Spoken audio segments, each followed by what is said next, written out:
YV 그룹타워 50층 이사회 회의실의 공기는 유리처럼 차갑고 팽팽했다.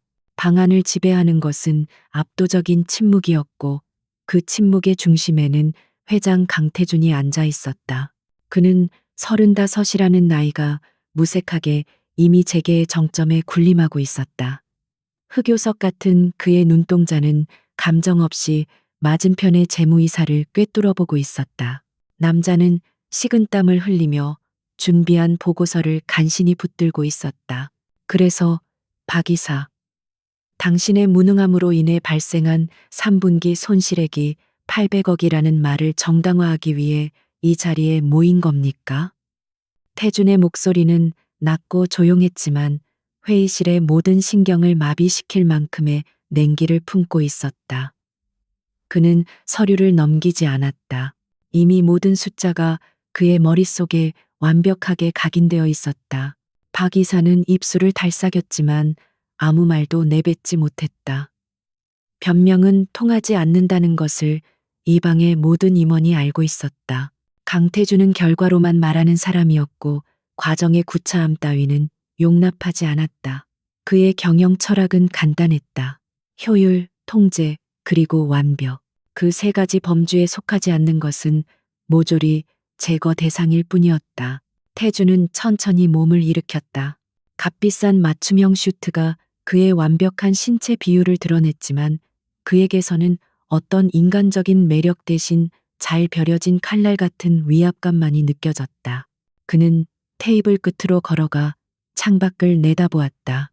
서울의 스카이라인이 그의 발 아래 펼쳐져 있었지만 그의 눈에는 그저 정복해야 할 또 다른 영토로 보일 뿐이었다. 박 이사, 오늘부로 해임입니다. 법무팀에서 관련 서류를 보낼 겁니다. 그리고 이 프로젝트는 내가 직접 맡겠습니다. 그의 선언에는 토론의 여지가 없었다. 다른 임원들은 그저 숨을 죽인 채 고개를 숙였다. 그들 중 한 명, 부회장 박상민만이 희미하게 입꼬리를 올렸다가 재빨리 표정을 감추었다. 강태준의 독단적인 결정이 오히려 자신에게 기회가 될 수도 있다는 계산이 스쳤다. 바로 그때 회의실의 무거운 문이 조심스럽게 열렸다.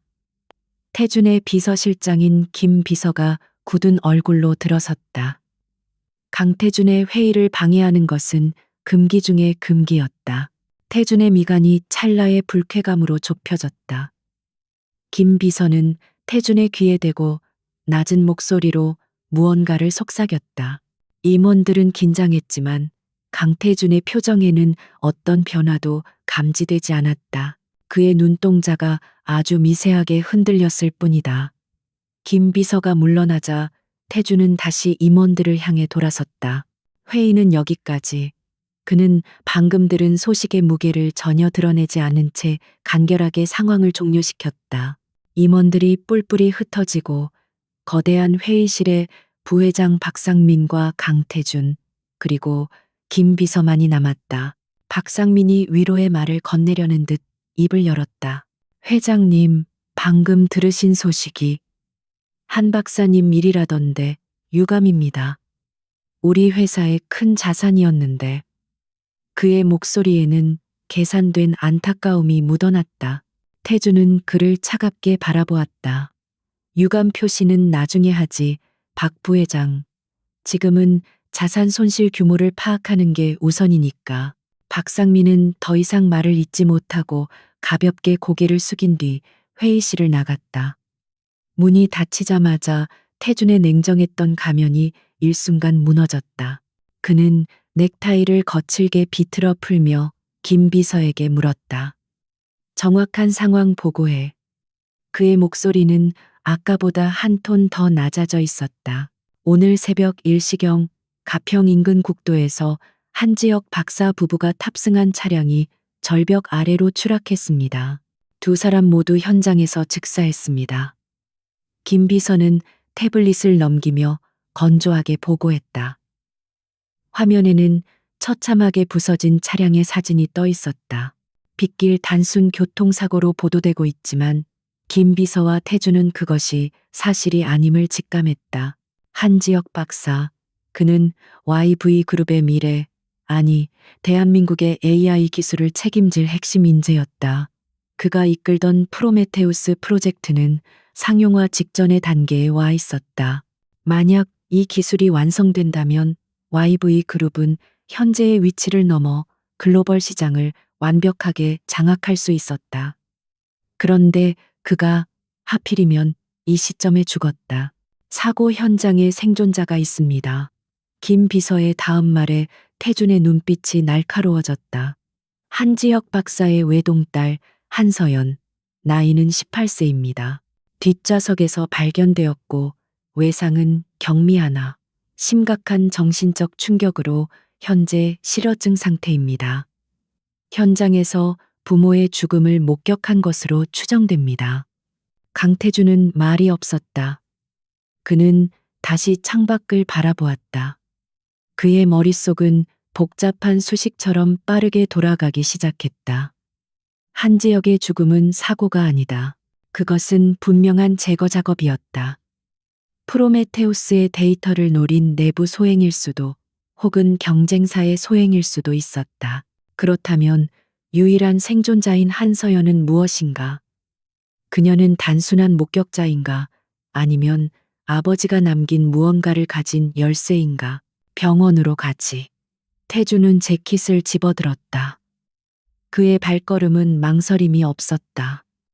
지금 이 순간 슬픔이나 애도 따위는 사치였다. 그에게는 오직 YV그룹의 손실을 최소화하고 배우를 찾아내 응징하는 것만이 중요했다. 그리고 그 과정에서 한서연이라는 변수를 완벽하게 통제해야만 했다. 서울 외곽의 한적한 종합병원. 태준이 도착했을 때 병실 복도는 경찰과 병원 관계자들로 어수선했다. 그는 자신의 법무팀을 앞세워 모든 접근을 차단했다. 특실 유리창 너머로 한 소녀가 침대에 웅크리고 앉아 있었다. 핏기 없는 얼굴, 헝클어진 머리카락, 그리고 초점 없는 텅 빈 눈동자. 한서연은 살아있는 인형처럼 보였다. 의사는 태준에게 그녀가 극심한 트라우마로 인해 외부 자극에 전혀 반응하지 않으며 성대를 다치지 않았음에도 불구하고 말을 하지 못하고 있다고 설명했다. 그녀는 그 끔찍한 밤의 기억 속에 스스로를 가두어 버렸다. 태주는 유리창을 통해 오랫동안 소녀를 관찰했다. 그는 저 연약한 존재가 가진 잠재적 가치를 측정하고 있었다. 그녀가 무언가를 보았을까? 혹은 아버지가 딸에게 무언가를 남겼을까? 한지혁은 보안의 편집증적인 인물이었다. 가장 안전한 곳에 데이터를 숨겼을 터. 그리고 18세 미성년자 딸은 법적으로 완벽한 방패가 될 수 있었다. 김 비서. 태준이 낮게 불렀다. 즉시 입양 절차 준비해. 미성년 후견인 자격으로. 내가 직접 맡겠다. 명분은 회사를 위해 평생 헌신한 직원의 유가족을 보호하는 것. 이보다 더 완벽한 명분은 없겠지. 김 비서는 잠시 놀랐지만 곧바로 태준의 의도를 파악했다. 알겠습니다. 법무팀에 지시하겠습니다. 당장 긴급 보호 승인을 받아내겠습니다. 태준은 고개를 끄덕였다. 그는 의사를 불렀다. 환자의 안정이 최우선입니다. 그 누구도, 심지어 경찰이라도 내 허락 없이는 접근시키지 마십시오. YV그룹의 최고 의료팀을 이쪽으로 보낼 겁니다. 그리고 퇴원 준비를 하죠. 내 집으로 데려갈 겁니다. 의사가 난색을 표했지만 강태준의 서늘한 눈빛은 어떠한 반론도 허용하지 않았다. 그는 돈과 권력이 무엇을 할 수 있는지 정확히 아는 사람이었다. 한서연은 이제 그의 소유물이었다. 가장 안전한 감옥, 그의 철옹성 같은 펜트하우스로 옮겨질 예정이었다. 그날 밤 한서연은 깊은 잠에 빠진 채 약물에 의한 구급차에 실려 강태준의 저택으로 옮겨졌다. 서울의 야경이 내려다 보이는 산 중턱에 위치한 그 저택은 현대적인 요새였다.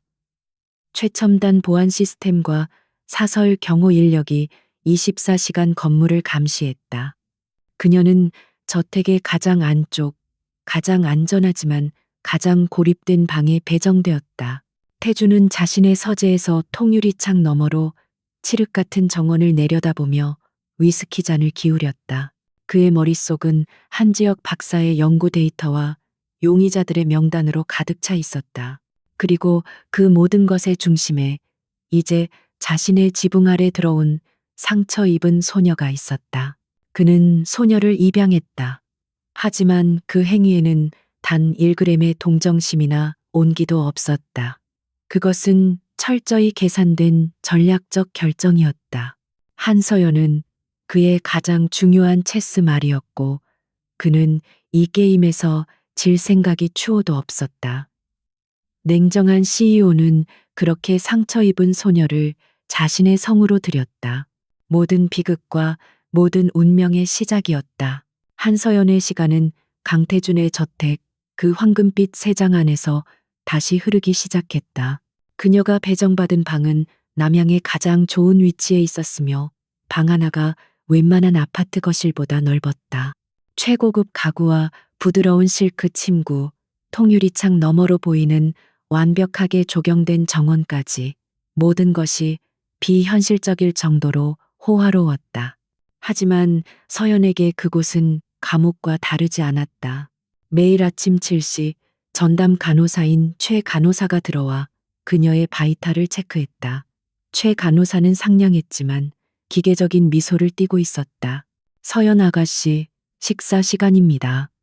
그녀는 대답 없는 소녀에게 익숙한 듯 쟁반을 침대 옆 테이블에 내려놓았다. 음식은 최고급 레스토랑에서나 나올 법한 것들이었지만 서연은 거의 입에 대지 않았다. 오후에는 심리치료사인 김 박사가 방문했다. 그는 다양한 도구들, 미술용품, 인형, 모래상자를 이용해 서연의 마음을 열려 했었다. 하지만 서연은 그저 창밖의 이름 모를 새를 바라볼 뿐이었다. 그녀의 침묵은 단순한 거부가 아니었다. 그것은 거대한 충격이 그녀의 영혼을 앗아간 후 남겨진 텅 빈 공백 그 자체였다. 강태준은 이 모든 과정을 자신의 서재에서 지켜보고 있었다. 그의 서재는 집무실이자 저택 전체를 통제하는 보안센터였다. 수십 개의 모니터가 저택의 모든 구석, 심지어 서연의 방 사각지대는 존재했지만까지 비추고 있었다. 그는 서연을 환자가 아닌 관리 대상으로 대했다.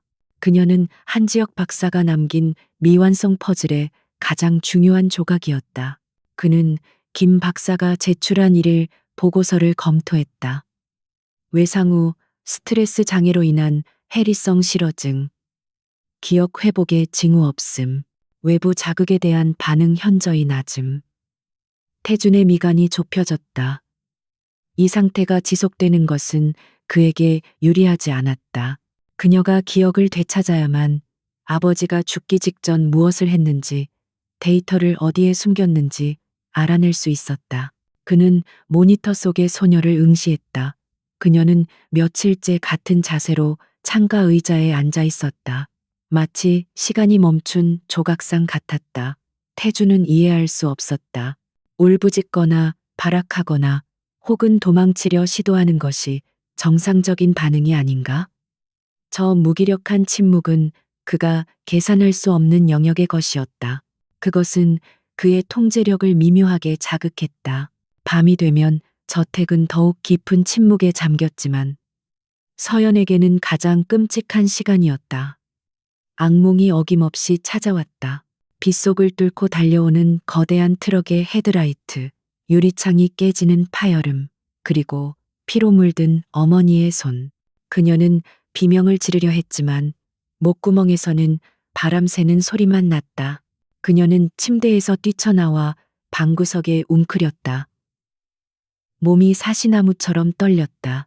방에 설치된 감지 센서가 그녀의 격렬한 움직임을 포착했고 이는 즉시 태준의 개인 단말기로 전송되었다.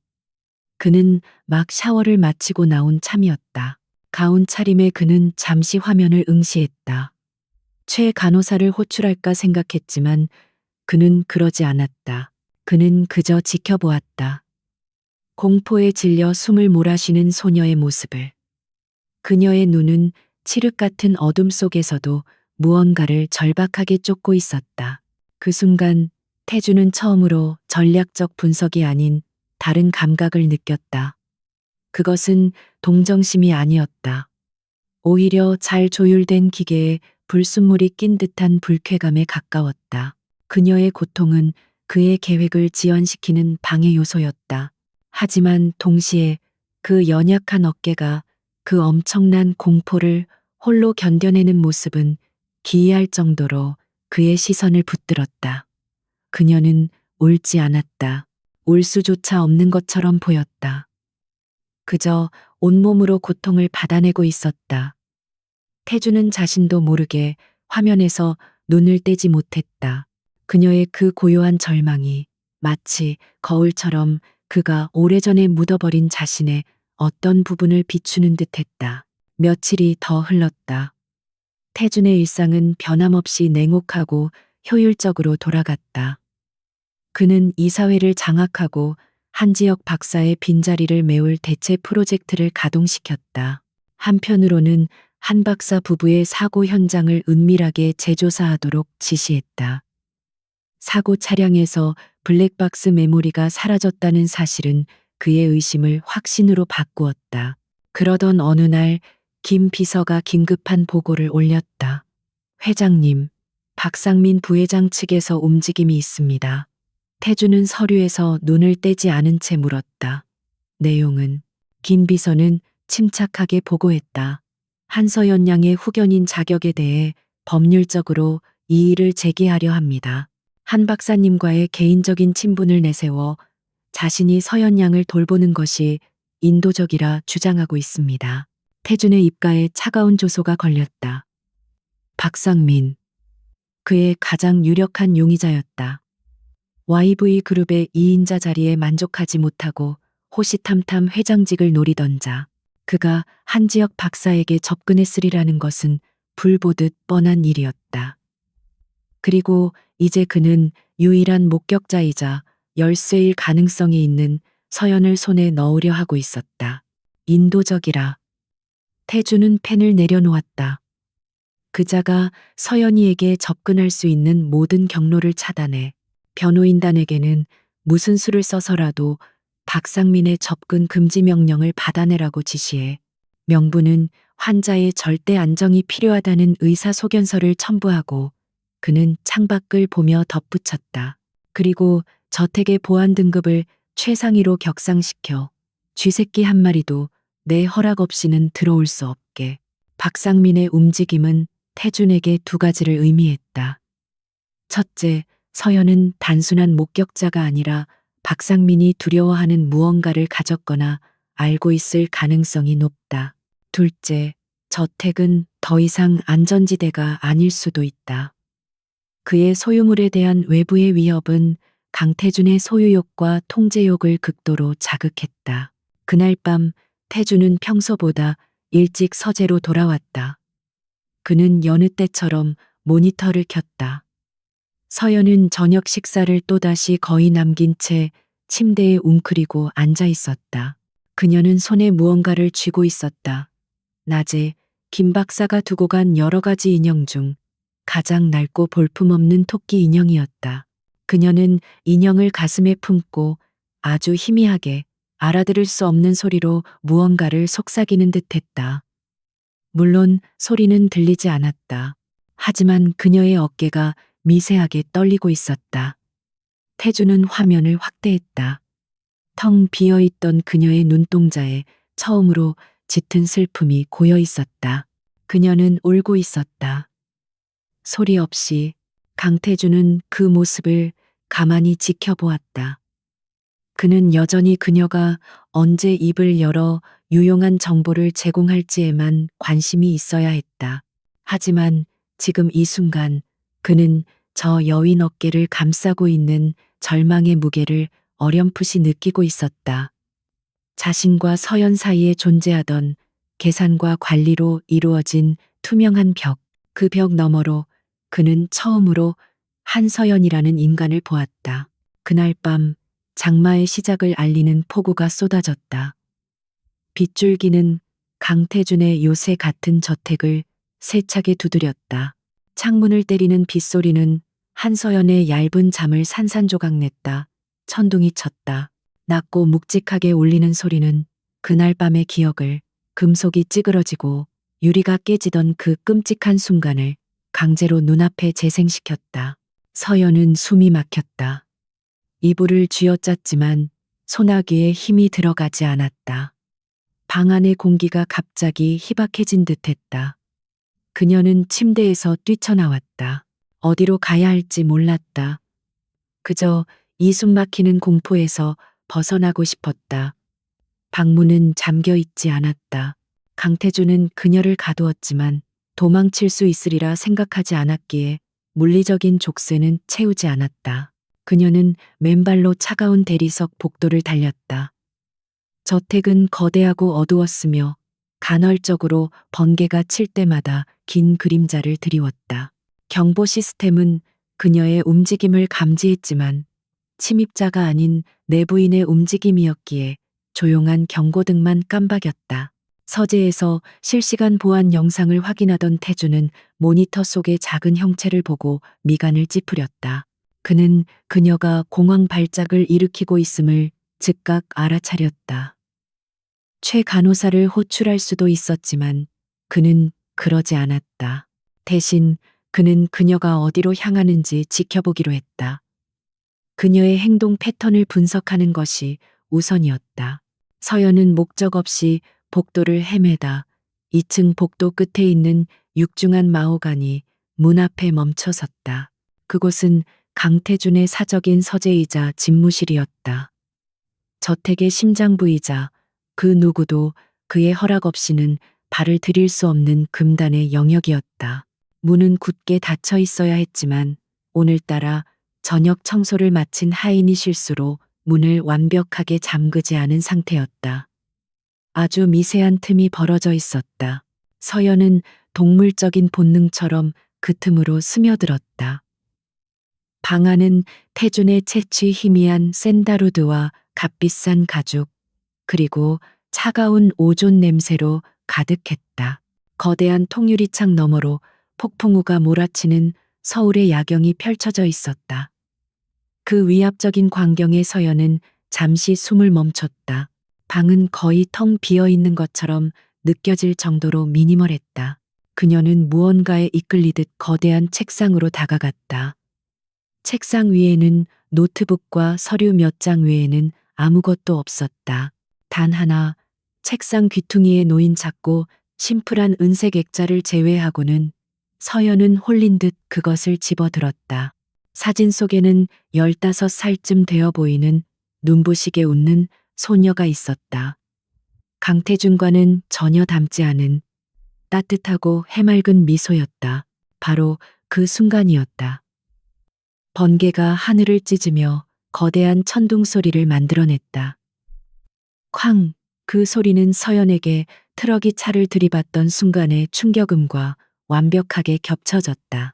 그녀는 비명을 지르며 몸을 떨었고 손에 들고 있던 액자를 놓쳤다. 쨍그랑! 은색 액자는 단단한 대리석 바닥에 부딪혀 산산조각이 났다. 유리가 사방으로 튀었다. 그 소리는 집 전체의 정적을 갈갈이 찢어 놓았다. 보안 영상을 통해 모든 것을 지켜보고 있던 태주는 액자가 그녀의 손에서 떨어지는 순간 자리에서 벌떡 일어났다. 그의 얼굴에서 모든 핏기가 가시는 듯했다. 그는 서재로 질주했다. 평소의 냉정함은 온데간데 없었다. 문이 거칠게 열리고 강태준이 폭풍처럼 방 안으로 들어섰다. 그의 눈은 바닥에 흩어진 유리 조각과 그 중심에 있는 사진 속 웃는 얼굴에 고정되었다. 그의 유일한 약점, 10년 전 사고로 잃은 그의 여동생 강유라였다. 그가 이 세상에서 유일하게 지키려 했던, 그러나 지키지 못했던 단 하나뿐인 존재였다. 무슨 짓이야?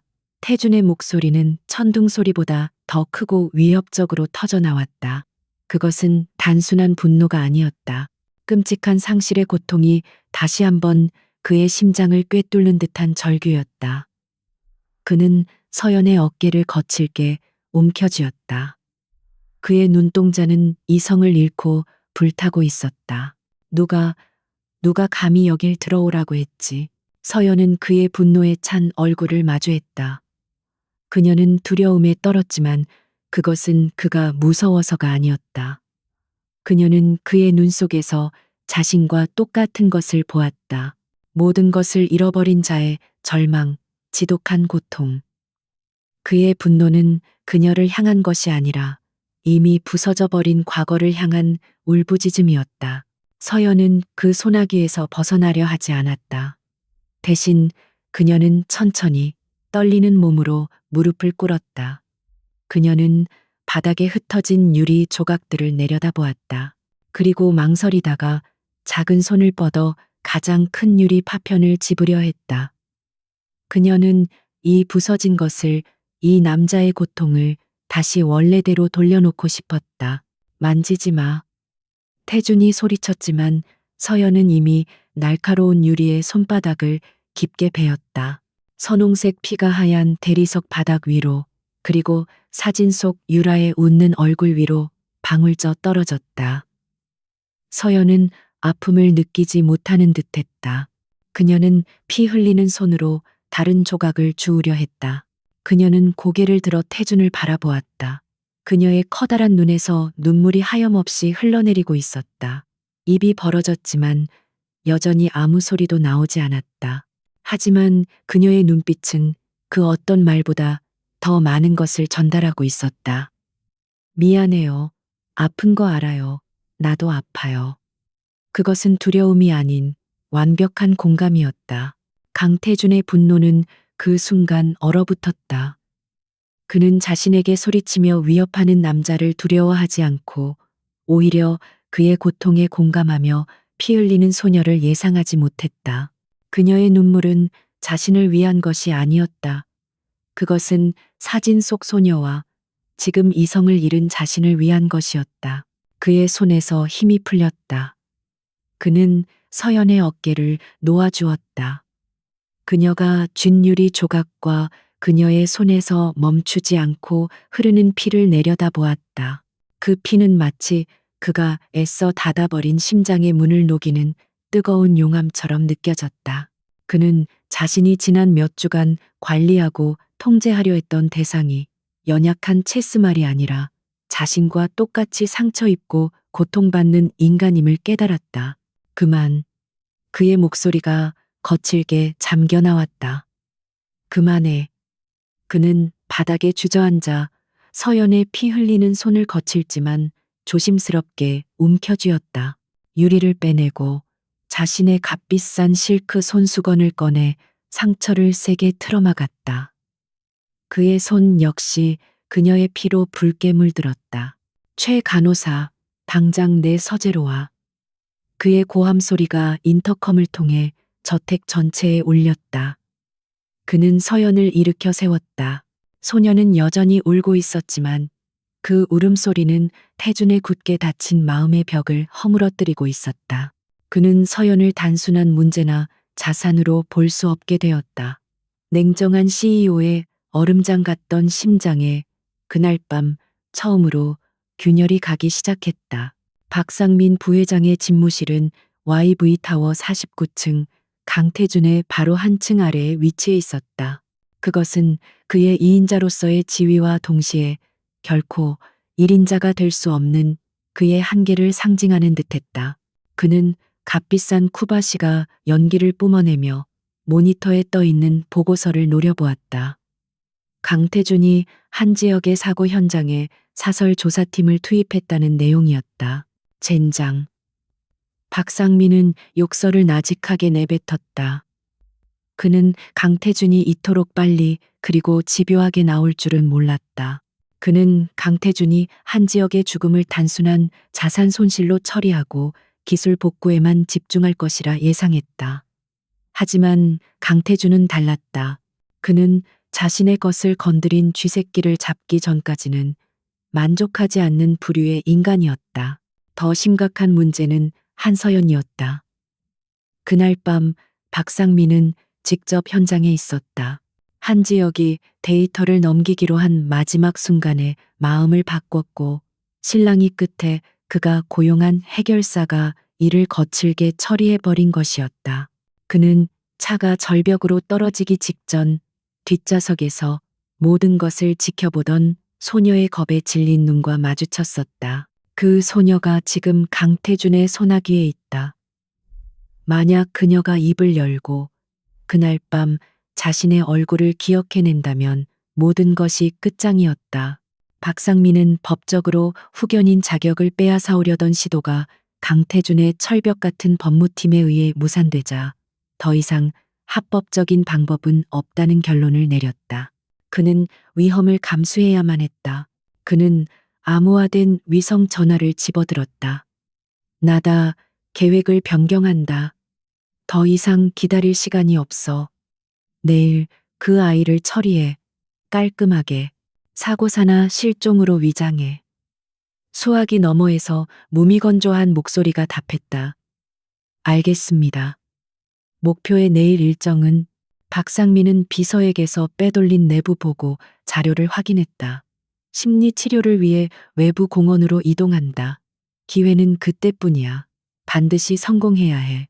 다음 날 아침 강태준은 평소와 다름없이 완벽하게 슈트를 차려입고 있었다. 하지만 그의 신경은 그 어느 때보다 날카롭게 곤두서 있었다. 박상민이 고용한 해결사들의 움직임을 그가 모를 리 없었다. 그가 한지혁의 사고를 재조사한 것은 박상민을 압박하기 위한 미끼였고 박상민은 예상대로 그 미끼를 물었다. 한서연의 외부 치료 일정은 사실 강태준이 직접 승인하고 계획한 덧띠였다.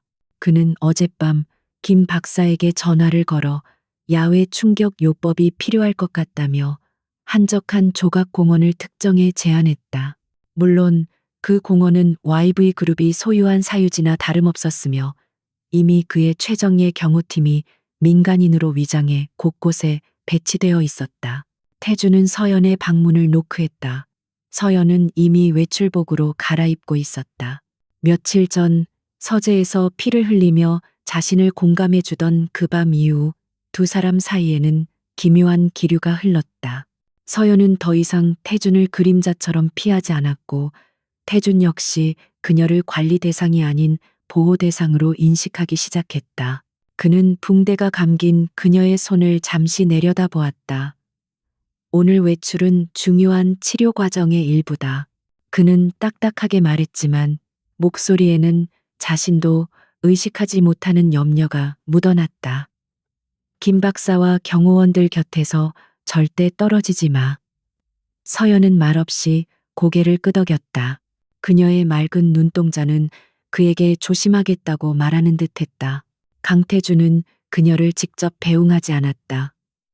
대신 그는 저택 지하에 마련된 모바일 커맨드 센터, 모든 통신과 영상이 실시간으로 전송되는 검은색 밴에 올라탔다.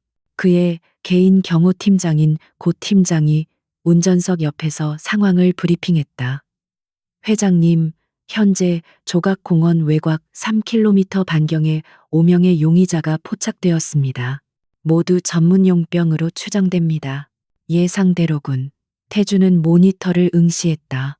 화면은 여러 개로 분할되어 공원 입구, 서연을 태운 차량 내부, 그리고 공중의 드론 뷰를 동시에 보여주고 있었다. 우리 팀은 전원 배치 완료됐나? 고 팀장이 답했. 네, 총 12명, 저격수 2명 포함 전원은닉 대기 중입니다. 교전 수칙은 저들의 선제 사격 시 즉각 대응, 목표물 한서연의 절대 안전 확보입니다.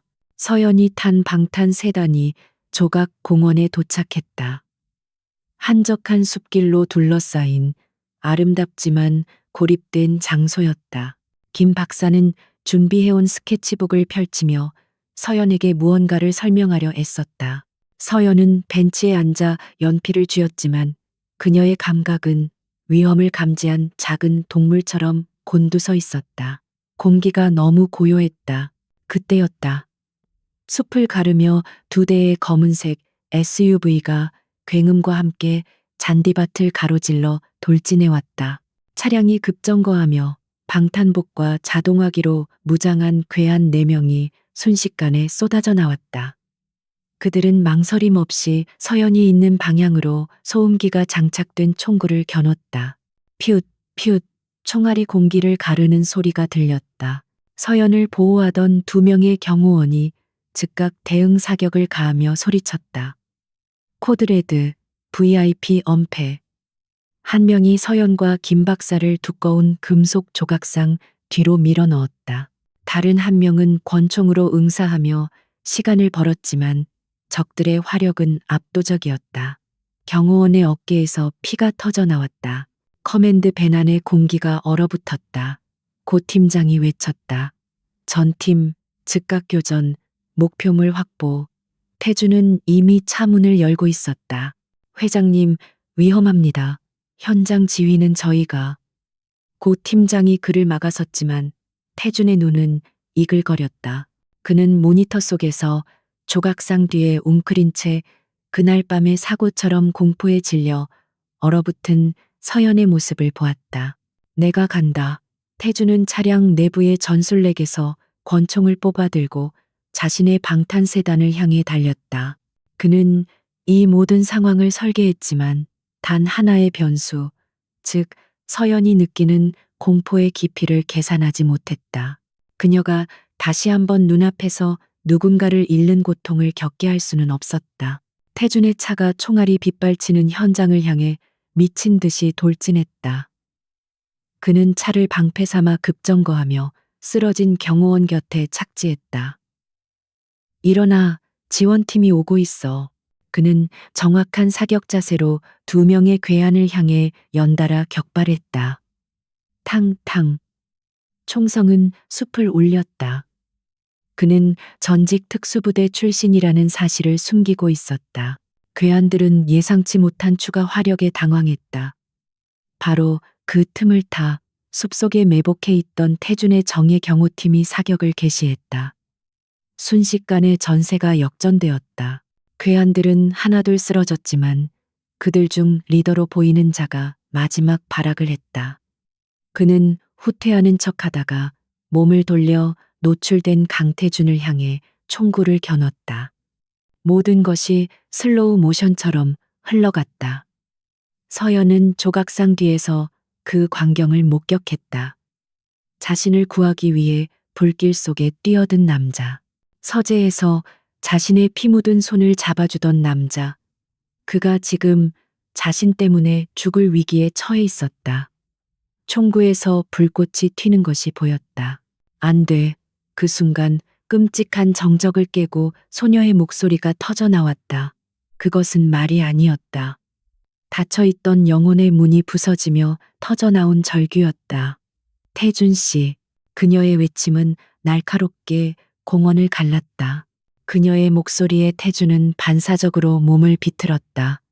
총알은 그의 심장을 비껴가 왼쪽 어깨를 꿰뚫었다.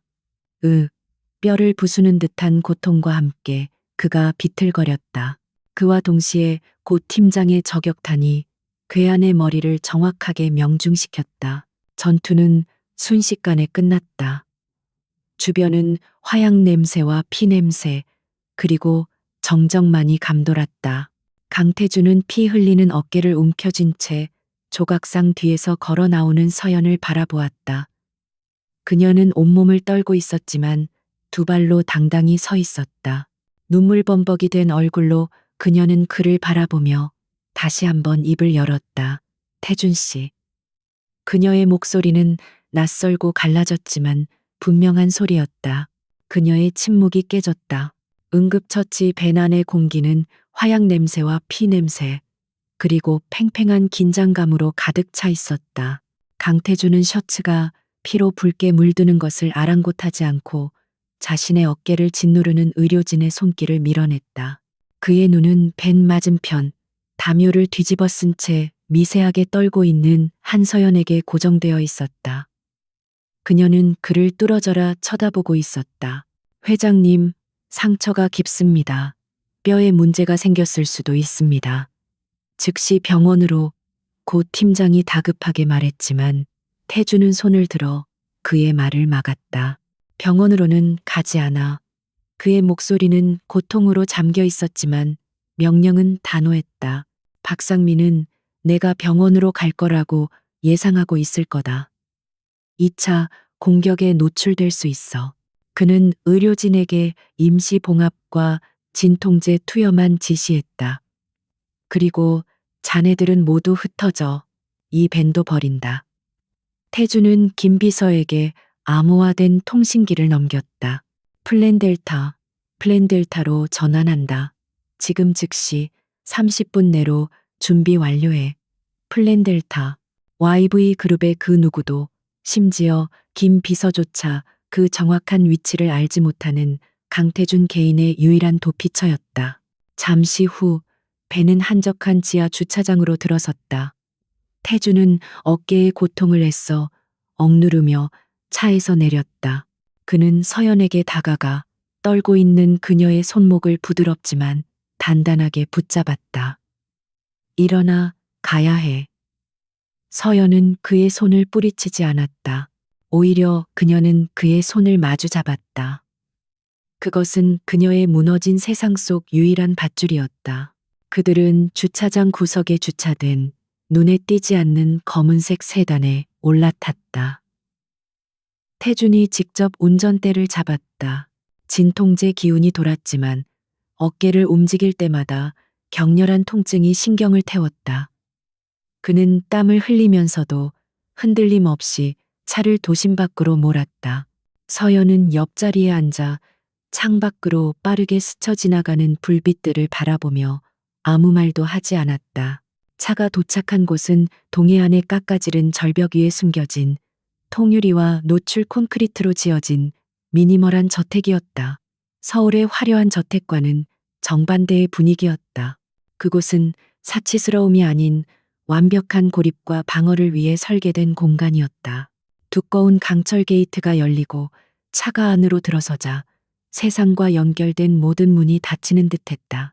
내부는 최소한의 가구만 갖춰져 있었지만 모든 것이 최고급이었고 최첨단 보안 시스템과 연결되어 있었다.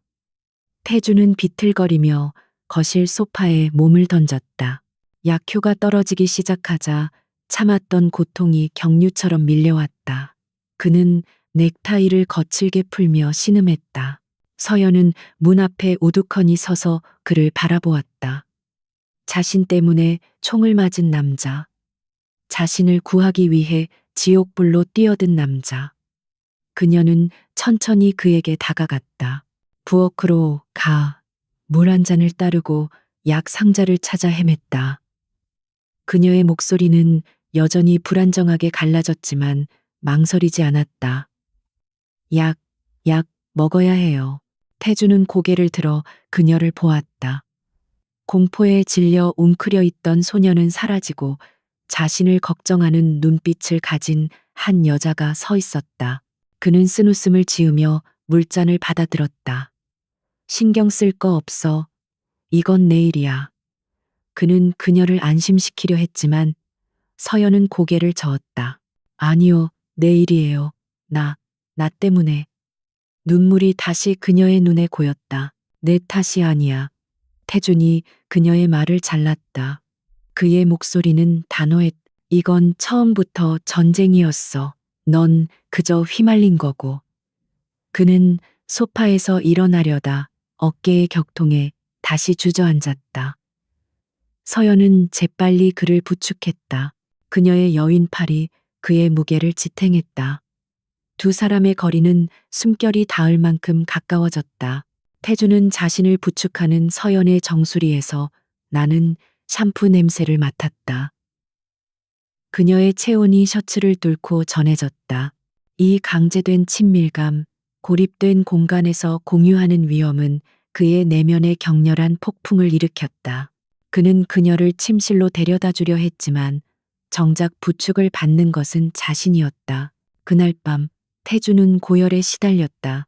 상처가 덧난 것이었다. 서연은 밤새 그의 곁을 지켰다. 물수건을 가져와 그의 불타는 이마를 닦아주고 그가 처방받은 항생제를 챙겨 먹였다. 태주는 약 기운과 열에 취해 반쯤 감긴 눈으로 그녀를 바라보았다. 어둠 속에서 그녀의 실루엣은 낯설면서도 기묘하게 위안이 되었다. 그는 깨달았다. 공원에서 그가 느꼈던 공포는 자신의 계획이 틀어지는 것에 대한 분노가 아니었다. 그것은 순수하게 그녀를 잃을지도 모른다는 원초적인 두려움이었다. 지난 몇 주간 그는 그녀를 자산이라, 보호 대상이라 스스로를 속여왔다. 하지만 아니었다. 그는 이 상처 입은 소녀에게 속절없이 끌리고 있었다. 그는 자신에게 역겨움을 느꼈다. 그는 35이었고 그녀는 이제 막 18살이 된 법적으로 그의 보호 아래 있는 피후견인이었다. 그녀는 끔찍한 트라우마를 겪은 환자였다. 지금 그가 느끼는 이 감정은 비도덕적이고 이기적이며 약탈적인 것이었다. 그는 눈을 감았다. 얼음 같던 그의 심장이 자신의 통제를 벗어나 격렬하게 뛰고 있었다. 다음 날 아침 태준의 열은 내렸다. 그는 거실에서 노트북을 켜고 고 팀장과 박상민의 동향을 체크했다. 박상민은 태준이 사라진 것을 알고 미친 듯이 그들을 찾고 있었다. YV그룹의 주식은 회장의 부재로 미세하게 요동치고 있었다. 태준은 아직 움직일 때가 아니라고 판단했다. 결정적인 증거, 한지혁 박사가 남긴 프로메테우스의 원본 데이터가 필요했다. 서연은 그가 일하는 동안 조용히 책장의 책들을 꺼내보았다. 이곳은 태준의 개인적인 공간이었고, 책장에는 경영서적 대신 철학과 고전 문학이 가득했다. 그녀는 그가 단순히 냉혈한 사업가가 아님을 어렴풋이 느꼈다. 그녀는 그에게 완전히 의지하고 있었다. 그가 곁에 있을 때만 그녀는 악몽에서 벗어날 수 있었다. 그날 밤 서연이 불쑥 입을 열었다. 그녀의 목소리는 여전히 작았지만 두려움은 사라져 있었다. 태주는 모니터에서 눈을 떼고 그녀를 바라보았다. 사고 나던 날 밤 기억이 나요. 태주는 숨을 죽였다. 무엇이 보였지? 서연은 눈을 감았다. 조각난 기억들이 맞춰지기 시작했다. 아빠가 화를 내고 있었어요. 차 안에서요. 엄마는 울고 있었고 어떤 남자랑 통화를 했어요. 그녀는 미간을 찌푸렸다. 박상민 부회장. 그 남자 목소리였어요. 태준의 눈이 날카롭게 빛났다. 박상민이 직접 연관되었다는 확증이었다. 아빠가 말했어요. 당신 뜻대로는 안 될 거야. 원본은 내 딸이 지킬 거니까. 라고. 서연은 혼란스러운 듯 머리를 저었다. 무슨 뜻인지 몰랐어요. 그리고 트럭이. 그녀의 호흡이 가빠졌다. 태주는 즉시 그녀에게 다가가 어깨를 잡았다. 괜찮아. 거기까지. 더 이상 무리하지 마. 그의 손길은 따뜻하고 단단했다. 서연은 그의 손 위로 자신의 손을 겹쳤다. 아니요, 괜찮아요. 그녀는 심호흡을 했다. 그리고 그 전 날이었어요. 아빠가 자기 연구실에서 제 옛날 장난감을 고치고 있었어요. 그녀의 눈이 커졌다. 이상했어요. 아주 오래된 나무로 만든 토끼 인형이었거든요. 아빠가 직접 만들어주신 퍼즐 상자 같은 거였어요. 태준의 심장이 세차게 뛰기 시작했다. 한지혁은 보안의 편집증적인 인물이었다.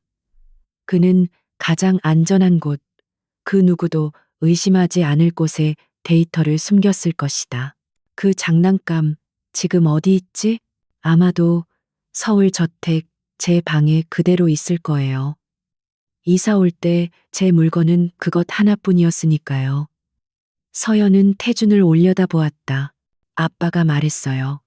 이 토끼는 서연이의 모든 비밀을 안전하게 지켜줄 거야. 라고요. 전 그냥 옛날처럼 말하는 줄 알았는데 두 사람 사이에 침묵이 흘렀다. 그들은 동시에 깨달았다.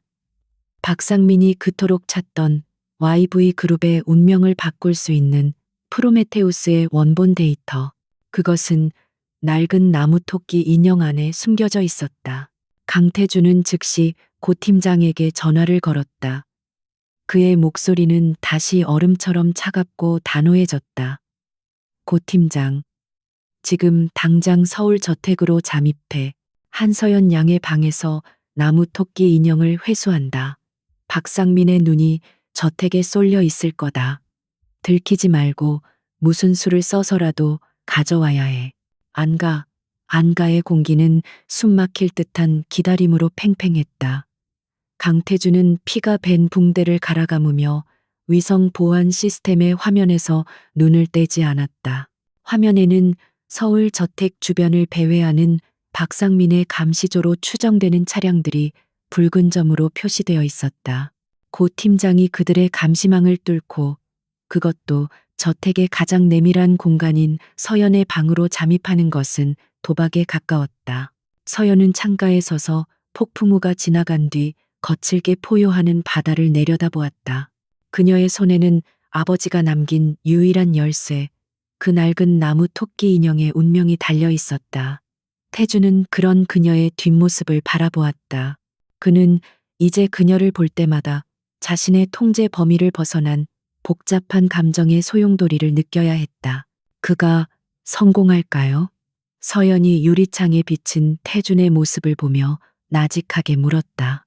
그녀의 목소리는 이제 안정을 되찾았지만 깊은 불안감이 서려 있었다. 태준은 자리에서 일어나 그녀의 곁으로 다가갔다. 고 팀장은 업계 최고야. 그리고 그 저택은 내가 설계했지. 박상민이 모르는 쥐구멍 하나쯤은 마련해뒀어. 그의 말대로였다. 같은 시각 서울 저택의 울창한 정원 한 구석, 고 팀장은 정원사가 사용하는 작은 창고 바닥을 드러내고 있었다. 그 아래에는 저택의 본관 지하 보일러실로 이어지는 좁은 서비스 터널이 입을 벌리고 있었다. 강태준이 저택을 지을 당시 만일의 사태를 대비해 만들어둔 비상 탈출로이자 침투로였다. 박상민의 부하들은 정문과 담벼락의 센서만 감시하고 있었기에 땅 밑으로 기어 들어오는 침입자는 전혀 감지하지 못했다. 고 팀장은 칠흑 같은 어둠 속을 능숙하게 통과해 저택 내부로 소리 없이 진입했다. 그는 서연의 방으로 향하며 복도에 설치된 감시 카메라의 사각지대만을 골라 밟았다. 서연의 방은 그날 그녀가 떠난 이후 그대로 멈춰 있었다. 고 팀장은 곧장 침대 옆 선반으로 다가갔다. 그곳에는 그녀가 말한 대로 세월의 흔적이 묻어나는 낡은 나무 토끼 인형이 놓여 있었다. 그는 그것을 특수 제작된 차폐 파우치에 넣고 왔던 길을 정확히 거슬러 저택을 빠져나왔다. 임무는 20분 만에 완료되었다. 2시간 뒤 안가의 거실 테이블 위에 그 나무 토끼가 놓였다. 태주는 그것을 이리저리 돌려보았지만 틈이나 잠금 장치 같은 것은 보이지 않았다. 아빠가 어릴 때 이 토끼로 마술을 보여주곤 했어요. 서연이 인형을 집어들었다. 그녀는 토끼의 귀를 2번 돌리고 꼬리를 1번 눌렀다. 그리고 코를 왼쪽으로 비틀었다. 딸깍하는 작은 소리와 함께 토끼의 배 부분이 분리되며 작은 공간이 드러났다. 그 안에는 USB 드라이브 같은 것이 아니었다. YV 로고가 밝힌 특수 제작된 검은색 SSD 칩이 들어있었다.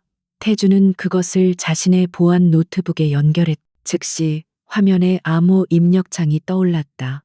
태주는 회사의 마스터 코드와 한지혁 박사의 개인 정보를 조합한 암호들을 입력했지만 시스템은 액세스 거부 메시지만 띄울 뿐이었다. 잠깐만요. 서연이 태준의 손을 제지했다. 그녀는 모니터를 가만히 들여다보았다. 아빠는 프로메테우스가 자기의 역작이라고들 하지만 사실은 실패작이라고 하셨어요. 그녀의 눈에 그리움과 슬픔이 동시에 어렸다. 아빠의 진짜 걸작은 별빛 서연이래요. 밤하늘에서 가장 빛나는 별이라고. 태주는 그녀의 말을 듣고 키보드에 손을 올렸다. 그는 천천히 하지만 확신에 차서 입력했다.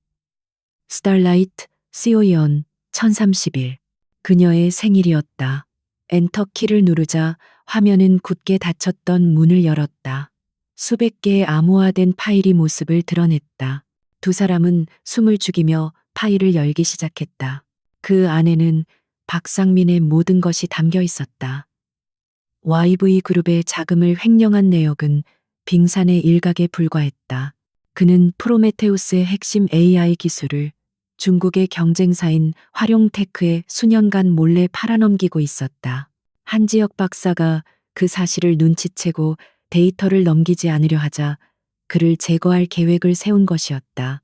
파일에는 박상민과 활용테크 관계자들의 비밀 접촉 영상, 암호화된 통신 기록, 그리고 스위스 은행의 천문학적인 입금 내역까지 완벽하게 정리되어 있었다.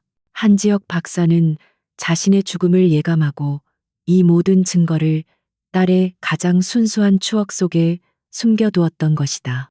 강태준의 얼굴은 분노로 하얗게 질렸다. 이것은 단순한 배신이나 권력 다툼이 아니었다. 그가 평생을 바쳐 이룩한 YV그룹의 근간을 통째로 적에게 넘긴 매국 행위였다. 그의 눈동자가 얼음장처럼 차가워졌다. 박상민. 그는 자신의 법무팀장에게 위성 전화를 걸었다. 나 강태준이다. 당장 YV그룹 정관 45조에 의거한 긴급 임시 주주총회를 소집해 48시간 내로 안건은 박상민 부회장의 해임 및 이사진 전원 신임 투표다. 법무팀장은 당황했지만 태준의 목소리는 반론을 허용하지 않았다. 모든 증거는 내가 가지고 있다. 지금부터 전쟁 시작이야. 태준은 승리를 확신했다. 그는 이제 박상민의 목을 칠 칼을 손에 쥐었다. 그는 서연을 바라보았다. 이제 곧 끝날 거야, 서연아. 내 아버님의 복수를 내가 내 손으로. 그의 말이 끝나기도 전이었다. 쾅. 거실의 강화 통유리창이 굉음과 함께 안쪽으로 터져 들어왔다. 최루탄이 바닥을 굴렀고 매캐한 연기가 순식간에 시야를 가렸다. 동시에 현관문이 강력한 폭약으로 파괴되며 검은색 전술 장비를 착용한 괴한들이 쏟아져 들어왔다. 태준 씨. 서연이 비명을 질렀다.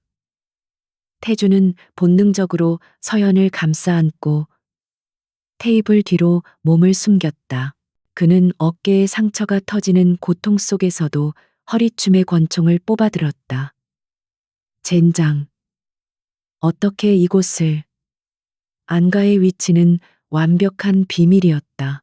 내부 조력자가 없이는 불가능했다. 연기 속에서 한 여자가 비틀거리며 걸어 나왔다. 이틀에 한 번 식료품과 생필품을 조달하던 공급업체 직원 안여사였다. 그녀는 울면서 태준을 향해 손을 내저었다. 회장님, 죄송합니다. 저놈들이 제 딸을 붙잡고 있어요. 박상민이 그들의 유일한 외부 연결고리였던 그녀를 협박한 것이었다. 태준이 분노로 이를 가는 사이 괴한들 뒤에서 한 남자가 천천히 걸어 나왔다. 박상민이었다. 그는 직접 현장에 나타나는 무모함을 보였다. 그만큼 절박하다는 뜻이었다. 강 회장, 이런 꼴로 만나게 될 줄은 몰랐는데 꽤 낭만적인 도피처로군. 박상민이 비열하게 웃으며 태블릿을 켰다. 자, 쇼는 끝났어. 그 낡은 토끼 인형에서 나온 거 내놔. 그리고 YV그룹의 내 지분 전부를 나에게 양도한다는 각서에 서명해. 내 놈이 감히. 태준이 총구를 겨눴지만 괴한 중 한 명이 순식간에 서연의 머리에 총구를 겨눴다. 움직이지 마, 강태준. 네가 아무리 빨라도 내 총알보다 빠를 순 없을걸. 태준은 얼어붙었다. 그의 손이 미세하게 떨렸다. 선택해, 강태준. 박상민이 태블릿에 뜬 주식 양도 계약서를 내밀었다. 네가 평생을 바친 YV그룹이냐? 아니면 네가 겨우 며칠 품었다고 사랑에 빠져버린 저 계집애냐? 네가 그렇게 냉정한 CEO였는지 아니면 한낱 감정에 휘둘리는 멍청이인지 지금 증명해보라고. 괴한들이 서연을 거칠게 끌고 갔다. 서연은 발버둥치며 태준을 향해 절박하게 외쳤다. 안 돼요. 태준 씨, 주면 안 돼요. 아빠의 퍽 하는 소리와 함께 괴한의 총 개머리판이 그녀의 복부를 가격했고 서연은 고통스러운 신음을 흘리며 쓰러졌다. 서연아, 태준이 절규했다. 그는 모든 것을 잃었다. 완벽했던 계획, 압도적인 증거, 그리고 그녀, 박상민은 피에 젖은 미소를 지었다. 내가 보낸 주소로 30분 안에 증거와 서명한 계약서를 가져와. 혼자. 쥐새끼 한 마리라도 보이면 그땐 저 아이 시체도 못 찾을 줄 알아. 그들은 서연을 들쳐매고 헬리콥터에 올라탔다. 태주는 피 흘리는 어깨를 부여잡고 텅 빈 안가에 홀로 남겨졌다. 그의 손에는 박상민을 파멸시킬 데이터가 담긴 SSD 칩이 쥐어져 있었다. 하지만 그의 심장은 이미 찢겨져 나간 뒤였다. YV 그룹의 제7 연구시설. 10년 전 화학물질 누출 사고로 인해 폐쇄된 강태준의 지도에서조차 잊혀가던 장소였다. 박상민이 교환 장소로 이곳을 택한 것은 그가 이곳을 자신의 무덤으로 만들겠다는 노골적인 선전포고와 다름없었다. 태주는 30분의 시한을 10분 남겨두고 약속대로 홀로 낡은 철문 앞에 섰다. 그의 한 손에는 박상민이 요구한 주식 양도, 각서와 데이터가 담긴 SSD 칩 케이스 물론 내용물은 가짜였다가 들려 있었고 다른 한 손은 피로 젖어가는 어깨를 감싸고 있었다. 그는 고통과 분노로 인해 오히려 정신이 얼음장처럼 차가워지는 것을 느꼈다. 박상민은 그를 감정에 휘둘리는 멍청이로 몰았지만 바로 그 감정이 지금 태준의 유일한 무기였다. 그는 건물 안으로 들어섰다.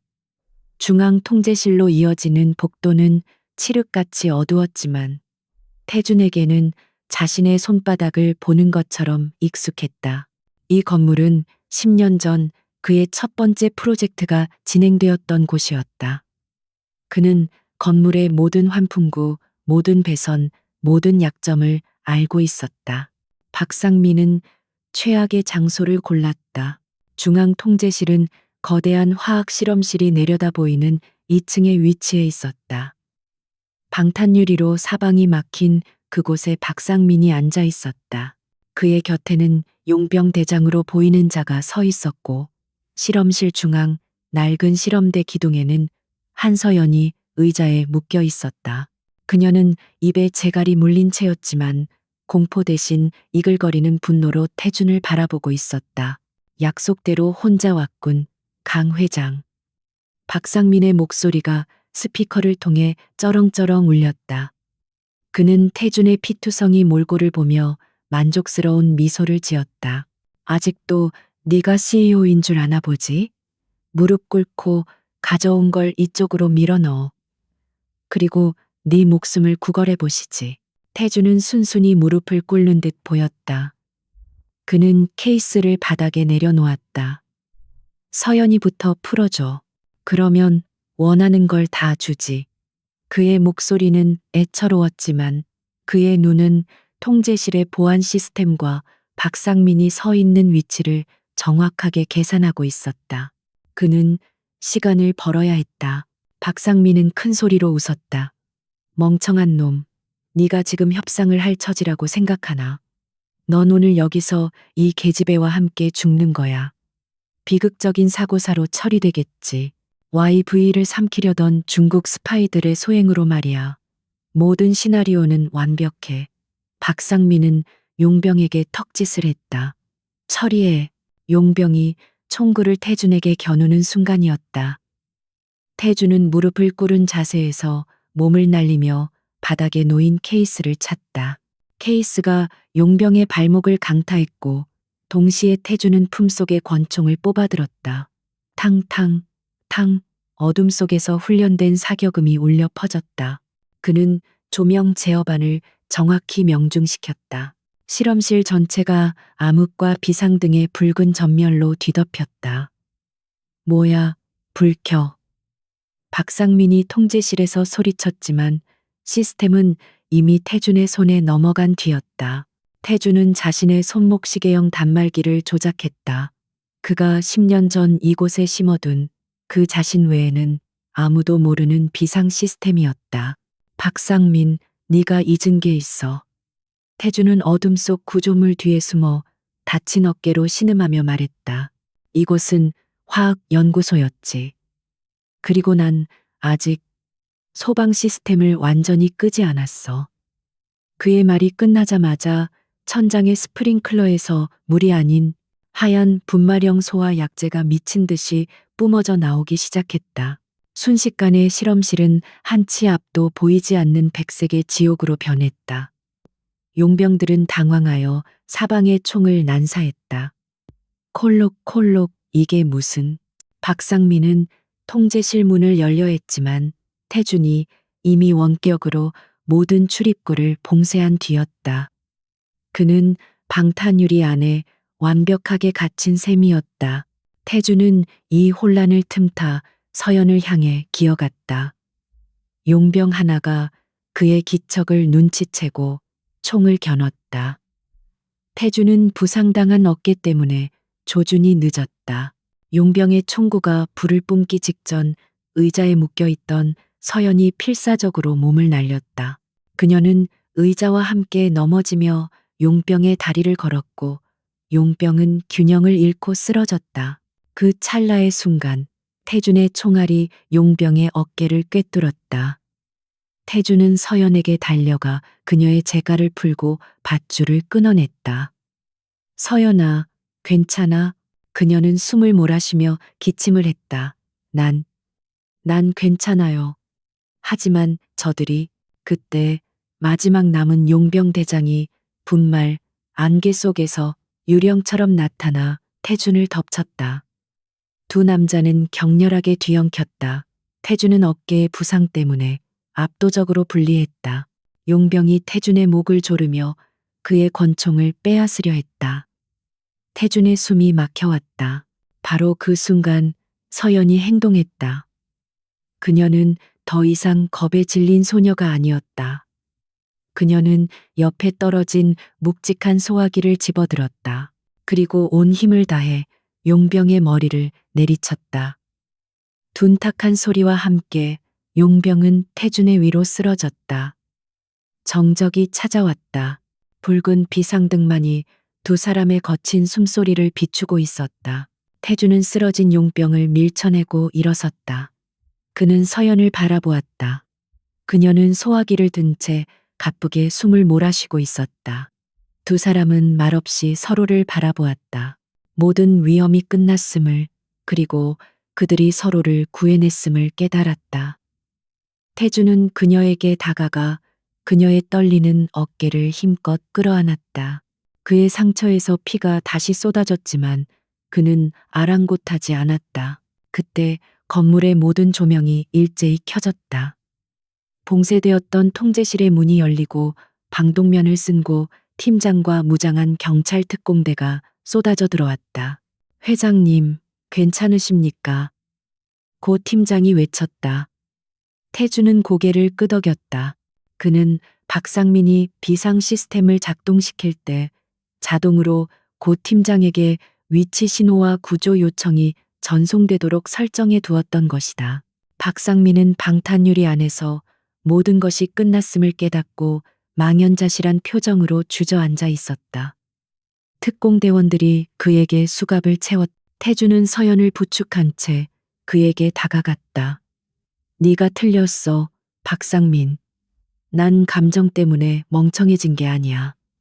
태준은 박상민의 눈을 똑바로 바라보며 말했다. 난 지켜야 할 것이 생겼기 때문에 더 강해진 거다. 그는 주머니에서 진짜 SSD 칩을 꺼내 현장에 함께 온 검사에게 건넸다. 한지혁 박사의 유산입니다.